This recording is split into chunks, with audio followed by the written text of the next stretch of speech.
en 2012. J'avais démissionné ici au Canada pour rejoindre le gouvernement de Macky Sall. moo tax ñi naan man damay dem ci parti parce que dafa am lu may wut. Man j'étais membre du gouvernement, j'étais conseiller technique au niveau du ministère des collectivités locales et de l'aménagement du territoire. J'étais là. bokk na ci plan bii ma leen di waaj a tëral je l'ai proposé, personne l'a accepté. bokk na ci li tax ma démissionné ma ne ñii dañ may perteloo sama temps parce que gëmuñu xam-xam pexe rek. Cartographie bi amoon na man ci cartographie boobu laa basé woon pour proposer le PLARSI, plan local de gestion des inondations. Parce qu'il fallait identifier toutes les communes qui sont dans les zones à risque et proposer à chaque commune une planification pour gérer les risques. C'était ça le programme. Donc, bu ñu toog jàkkaarloo di jaay les experts naan ñu il faut. Ça a été fait depuis longtemps. ANAT dispose des moyens géomatiques pour voir toutes les zones d'inondation. Yep, c'est déjà cartographié. Premièrement, quand on identifie les zones non habitables, mais il faut faire ce qu'on appelle un relogement. Il faut faire ce qu'on appelle de l'intermédiation locative. Amna nit ku soxla logement, mais il est dans une position sociale bu nga xam ne mënut a jël logement. Amna des privés yu tabax seen logement. L'État joue le rôle d'intermédiaire. L'État loue dans le privé jël ñi nga xam ne dañu ne ci jafe-jafe reloger leen. Et c'est comme ça que tu fais pour vider les zones à risque. Zones yi nga xam ne c'est pas des zones habitables nga vider leen dans toutes ces communes. Donc il faut faire une approche communale. Ça c'est la première règle. Identifier les zones à risque, faire de l'intermédiation, génne nit ñi ci zone yooyu. Pour maintenant, après, faire ce qu'on appelle deuxième phase B, faire de la destruction. C'est-à-dire que fait pour finir il faut que nous gagnions les poulies béton, les poulies. Faut faire la destruction et faire de la requalification. C'est des zones en aménagement du territoire. Soit c'est des parcs d'attraction, parcs les donne, ou alors c'est des zones d'agriculture, voilà, c'est des zones pour de l'élevage pisciculture. Mais leur fonctionnalité, c'est pas de l'habitat. Donc, il va falloir identifier toutes les zones non habitables et faire ce qu'on appelle une requalification urbaine. Il faut que nous fassions un plan d'indignité, reloger les. Ils sont propriétaires, nous avons des dispositifs d'indemnisation. Nous avons c'est des locataires, nous reloger pour une période de 3, 6, 7 mois, le temps que nous avons.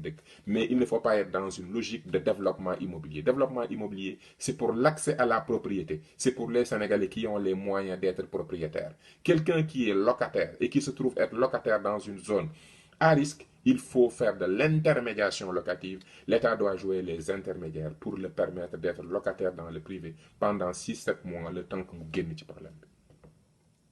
Et ça, je l'ai fait en France. Quand vous avez SOS Habitat et Soins, liggéey naa fa 1 an. Parce que boo waxee léegi ñu ne du banquier wala du lii wala du lële. Sénégal moom mooy loolu. Bu ñu paree, une fois qu'on a fait, on a sorti les gens qui sont zone. Troisième phase, il faut faire ce qu'on appelle la restructuration des villes. Parce que ce que les gens ne savent pas, et je le dis à mes étudiants, construire une infrastructure, ce n'est pas juste donner du service. Les infrastructures réorganisent les villes. Infrastructure, ça pense une ville. C'est à travers l'infrastructure que tu donnes une vision de ta ville. Ça dépasse. L'infrastructure dépasse les services. L'infrastructure, c'est une politique urbaine. C'est du design urbain. C'est une ville pensée et réfléchie. Les infrastructures viennent intégrer un plan d'aménagement. Donc, une fois qu'on a identifié les zones à risque, une fois qu'on a sorti les zones habitées et qui ne doivent pas être habitées, une fois qu'on a fait une requalification, c'est l'occasion de repenser, de réfléchir les villes. Et ça passe par des plans d'urbanisme local. Urbanisme, plan d'urbanisme, une ville, voilà fille de quoi voilà les zones à risque, voilà l'écoulement des eaux. Parce que ville doit respirer, ville doit ñak, ville doit di dégg. Il y a des zones de bruit, il y a des zones où il bruit waru fa am. Ville dafa melni nit, dafa wara am ay beut, dafa wara mëna noyyi, dafa wara am fu ndox di jaar, dafa wara mëna lek, le plan économique, ville, sa vie. Et il faut penser la vie de la ville. Donc, et c'est l'occasion, à travers la restructuration urbaine, nous avons reloger, requalifier. mais il faut restructurer les villes. buñ jugee ci loolu nag nga tëral un plan d'aménagement et de développement mooy léegi on a réorganisé, restructuré la ville. Maintenant, il faut planifier la ville dans 20 ans, la ville dans 30 ans, la ville dans 100 ans, quand tu passes aux infrastructures yi nga xam ne war nga ko investir. Eh oui, voilà les 4 phases yi ma leen waxoon ni lii il faut ba noppi à l'intérieur de chaque ville foog ñu am un plan de ruissellement, c'est-à-dire que ndox dafa am un chemin naturel bu nga xam ne topographie ville bi da koy jox ndox mi. Infrastructure boo andi dafa warul ñëw changer le ruissellement. bëri na nit te déglu leen ko bu baax nit ñi dañ naan la biñ fi tabaxee tëli bi biñ fi tabaxee terre bi les inondations yi commencé. loolu lu mu lay wan mooy le ruissellement naturel des eaux a été emprisonné par l'infrastructure. Quand on vous dit que reproduction mooy problème bi, non. Quand on vous dit que densité mooy problème bi, non. Tey les États-Unis, le Canada, densité la ñuy wër parce que ñoom ils ont fait les investissements qu'il fallait. Donc tey dañu soxla ku ñëw dëkk seen commune pour ñu rembourser les investissements. Quand on vous dit que monde rural moo tax, c'est faux. Monde rural bu ñu leen defaloon lañ leen war a defal duñ am problème te même bu ñu defoon li ñu waroon def ci ville yi waa monde rural bu ñu ñëwee dañuy ñëw rek dugg ci plan yi nga xam ne am na ba noppi duñu andi benn problème dañu ñëw intégrer sur des plans qui existent. buñ ne urbanisme sauvage, non, sauvage fu mu am rek mooy parce qu'on n'a pas un état planificateur, tout simplement. Si l'état planifie, il ne peut pas y avoir d'occupation sauvage. Changement climatique, ça existe depuis le 19e siècle. Donc on en parle encore. Donc aujourd'hui, alors tous ces arguments que je vois sur les plateaux de télévision et les journalistes tombent dans ces pièges. La pluie exceptionnelle. Mais les infrastructures sont faites sur la base de l'exception. Cette exception qui va venir mettre à terre toutes les infrastructures. Tout simplement.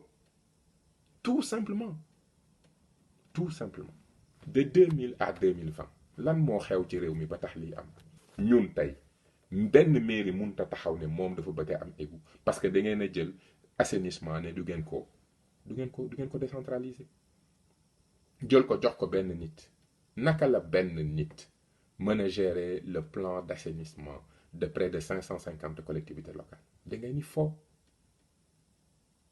foo am na yu nga xam ne c'est àdduna bi foo dem ci àdduna décentralisation mooy gérer loolu.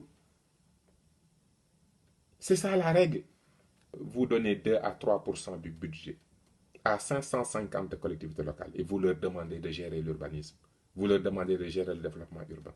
Vous ne leur faites pas confiance pour que ñu gérer loolu. moo tax ñu nekk ci jafe-jafe yi ñu nekk parce que benn nit directeur u ONAS mënut a gérer assainissement wu ñaata territoire mënut a nekk don d'ubiquité mën lépp xam lépp nekk fépp loolu kenn mënu ko. Il faut décentraliser. Donc non seulement décentraliser wu leen mais da ngeen a centraliser. moo tax ONAS il est dépassé. wax fa dëgg yàlla Sénégal ak jeunes yi fa nekk peel xanaa kay gas ay égout nit ñi mën nañ ko. manœuvre journée égout nga gas bu ñu paree ciment am na béton am na ñu bétonné tabax suñuy égout. Si en 1840 les gens bâtissaient leur égout, pourquoi en 2020 ñun mënuñu tabax égout mënuñu gas mënuñu raax mënuñu brique mënuñu bétonner mënuñu couler mënuñu analyser forme territoire bi xam plan d'écoulement yi zone de captage yi. On n'est pas capable de ça. C'est parce que vous êtes da nga def ne ça ne vous préoccupe pas. Ba noppi il faut vous n'avez pas une politique de financement des infrastructures locales. Parce que tey territoire bu nekk dañu war a financer des infrastructures yu fay nekk. Infrastructures yooyu ñoom ñooy soutenir lépp luy politique sanitaire politique transport. Parce que service boo gis am na infrastructure bu koy soutenir. Train mënut a daw te raay amul. Docteur mënut a faj te hôpital amul. Médecin enseignant mënut a jàngale te école amul. École yooyu égout yooyu ndox mënut a dem te égout yi amul. Tout ça, les égouts, les écoles, les hôpitaux, mais ça, c'est ce qu'on appelle les infrastructures. Si vous n'investissez pas dans les infrastructures, comment voulez-vous que les gens aient service? Quand vous donnez 2% aux collectivités locales, comment voulez-vous que ça marche? Dans les pays développés, le budget, les pays de l'OCDE, le budget du pays, mon budget réuni, près de 50% du budget collectivité locale yi lañ koy jox. Ça, ce sont les pays de l'OCDE. Les pays émergents, 35% budget collectivité locale yi ñoo koy gérer. La moyenne des pays qui sont dans la décentralisation, 25%. 25% ñooy gérer budget bi. Ñun Afrique occidentale française, 6% du budget. Sénégal, motul 3% du budget. Et vous voulez prendre en compte le développement local. Et vous voulez que les localités se développent. Vous voulez que les régions se développent. Vous voulez que les territoires se développent. Vous voulez nit ñi di investir dans l'immobilier, di investir dans du commerce, di def de l'agriculture, di jënd seen matériel. Pendant 10 ans, benn taw mooy ñëw yàq lépp. Lu tax? Parce que vous avez refusé de planifier. Vous avez refusé d'appliquer une règle simple que tout ñi def planification étatique yépp xam nañ ne les solutions locales, régionales et territoires sont les réponses aux défis mondiaux et nationaux. Ñépp léegi on parle de plus en plus de gouvernance des cités et des villes. Bëri na problème yu nit ñi am au niveau national et mondial. Réponse bi mi ngi à l'échelle locale. Réponse bi mi ngi à l'échelle régionale. Réponse bi mi ngi au niveau des territoires. Pourquoi dans la décentralisation française, le territoire est le chef de file du développement économique? Les plans de développement économique sont portés par les régions. Et la planification spatiale est liée avec la planification économique. Mënoo planifier économie te planifier woo sa espace. Et la planification spatiale passe impérativement par l'analyse des dynamiques territoriales, l'aménagement du territoire et l'urbanisme. Ngeen jël loolu lépp li ñuy jàngal nit ñi ci école yi ak université yi ngeen teg ko fi di dawal politique politicienne. Et voilà le résultat.